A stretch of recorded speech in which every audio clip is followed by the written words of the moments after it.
मुंगेर के लाल ऋतुराज ने किया कमाल। ऋतुराज ने संघ लोक सेवा आयोग द्वारा आयोजित सेंटर आर्म्स फोर्स की परीक्षा में 136वीं रैंक हासिल कर बना असिस्टेंट कमांडेंट।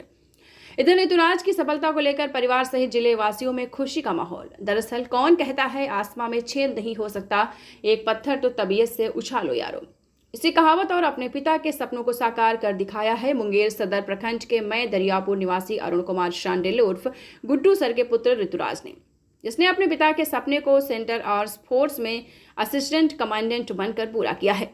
ऋतुराज ने संघ लोक सेवा आयोग द्वारा आयोजित सेंटर आर्म्स फोर्स की परीक्षा में 136वीं रैंक हासिल की है। ऋतुराज के पिता अरुण कुमार शांडिल्य उर्फ गुड्डू सर ने बताया है कि उनका बचपन से ही सेना में जाने का सपना था, लेकिन वह इस सपने को पूरा नहीं कर पाए, लेकिन उसके पुत्र ऋतुराज ने उनके सपने को पूरा किया। उन्होंने बताया है कि ऋतुराज की 10वीं तक की शिक्षा नवोदय विद्यालय रमनकाबाद हवेली खड़गपुर से पूरी हुई है, जबकि 12वीं तक की पढ़ाई मुंगेर के निजी स्कूल न्यू एरा से की है।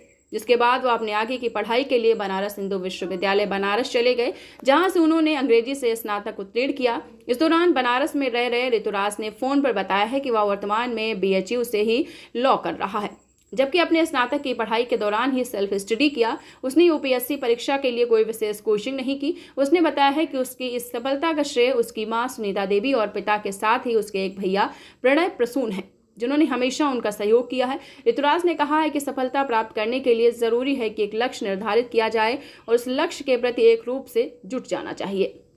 ऋतुराज के पिता एक निजी शिक्षक हैं जो घर पर ही बच्चों को पढ़ाते हैं, जबकि उनकी मां सुनीता देवी गृहिणी हैं। वहीं अपने बेटे की सफलता के बारे में कहते हैं कि उनकी मां रो पड़ती है। वह ऋतुराज की छोटी बहन भी BHU से PG कर रही है, जिसने बताया है कि कैसे सेल्फ स्टडी और कई असफलताओं को झेलते हुए अपने लक्ष्य से नहीं भटकते आज उसके भैया ने मंजिल पा ली है, जिसको लेकर पूरे परिवार में खुशी का माहौल है। UPSC द्वारा आयोजित CAPF AC एग्जामिनेशन 2023 में मैंने 136वां स्थान पाया है। अगर मैं अपनी जर्नी की बात करूं तो ये सक्सेस बहुत सारे फेलियर्स के बाद मिली है मुझे, तो ये मेरे लिए बहुत इंपॉर्टेंट है। कुछ महत्वपूर्ण बातें जो एक एस्पिरेंट को हमेशा ध्यान में रखनी चाहिए, उनमें से सबसे पहला तो ये है कि आप हमेशा एम बड़ा रखें। दूसरा, कंसिस्टेंटली उस एम के लिए काम करें। और तीसरी बात जो सबसे महत्वपूर्ण है कि आपके साथ के लोग के साथ आप कैसा रिलेशनशिप रख रहे हैं। जैसे आपके साथ के जो दोस्त हैं, आपके पेरेंट्स हैं, वो कितने सपोर्टिव हैं, उनका सपोर्ट बहुत महत्वपूर्ण है, क्योंकि आप अकेले नहीं होते हैं आपकी जर्नी में। मेरी इस जर्नी में मेरे एक भैया हैं जो कि खुद UPSC की तैयारी कर रहे हैं दिल्ली में रह के, उनका बहुत बड़ा हाथ रहा है। मैंने सेल्फ स्टडी से सारा कुछ किया है, तो मैं उनको इसका एक बहुत बड़ा क्रेडिट देना चाहता हूँ। धन्यवाद। बहुत अच्छा लगा सर। स्टार्टिंग से बहुत बार ऐसा नहीं, बहुत मेहनत किया है शुरू से, और हम देखे हैं बहुत बार असफलता मिली है उसको, बहुत बार SSB में से आउट होके, इतना रिजेक्शन के बाद भी मोटिवेटेड रहना, इतना पॉजिटिव रहना। मतलब उससे हम यही सीखे हैं कि इतना पॉजिटिव रहो और जो तुमको पाना है बस उसमें लगे रहो। और दिख गया, इतना प्रिपरेशन, इतना टफ एग्ज़ाम, सब कुछ क्लियर करना, इतनी मेहनत करना, मतलब 2 साल में जो चेंजेस उसके अंदर दिखा है वो दिखाता है कि वो बहुत मेहनत किया है। और जितने भी रिजेक्शन मिले हैं उसको, वो उसको एक मोटिवेशन की तरह लिया और आज यहाँ पे औरत सबको दिखा दिया कि वो कितना ज़्यादा पॉजिटिव माइंडेड और कितना कंसिस्टेंट है। मेरा नाम शिवानी।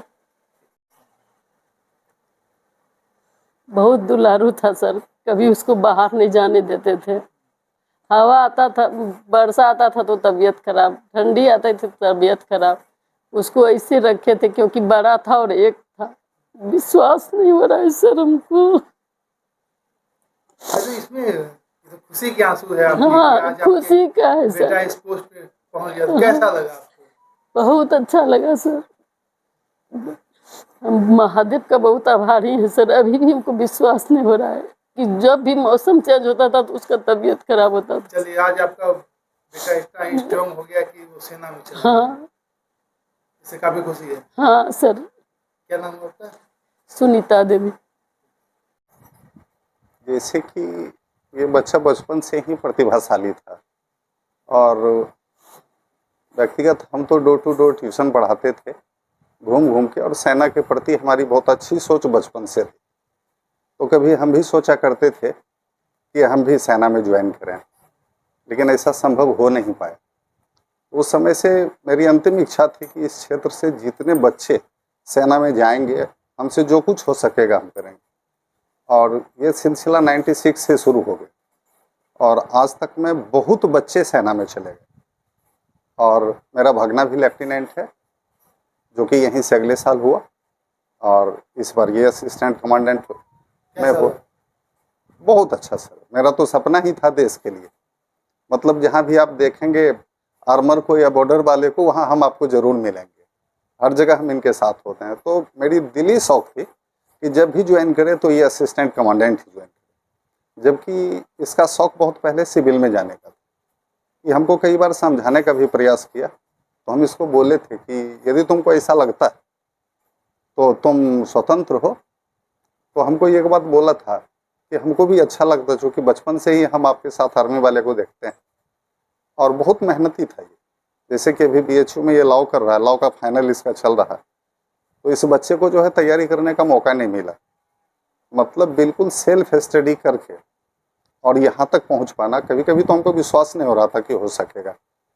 लेकिन जब इस बार उनसे बात किए हम, तो बोला पापा ज़रूर हो जाएगा। हमारा मेंस भी अच्छा गया है, हमारा PT भी अच्छा गया, और इंटरव्यू में तो हम धमाल मचा दिए। जब वो UPSC से निकला था दिल्ली से, तो हमको बोला था कि हमारा हो जाना चाहिए, बाकी ईश्वर की इच्छा। लेकिन हम लोग को विश्वास नहीं हो रहा था, क्योंकि इतना ऊंचा कभी सोच ही नहीं पाए थे।